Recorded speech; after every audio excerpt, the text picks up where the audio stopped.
मीणा जी आए तो भैया और मौका रिपोर्ट में साइन करे कि दुकान सील पे की और सील पे की पाती खोला उनको को दी साइन करे कि सील पे की पाती खोला और पूरी मौका रिपोर्ट बनाएंगे जैसे में दुकान खोली ने अब 4 महीने में खोली यार आज सिस्टम सील हमारे क्या सुनो हम लोग बेवकूफ थे हमने क्यों सील करवाई थी तो हमारे को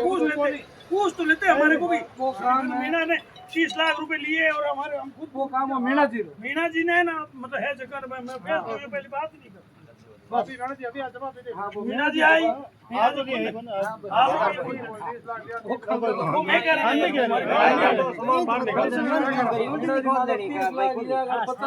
मीणा जी जाने देऊ ना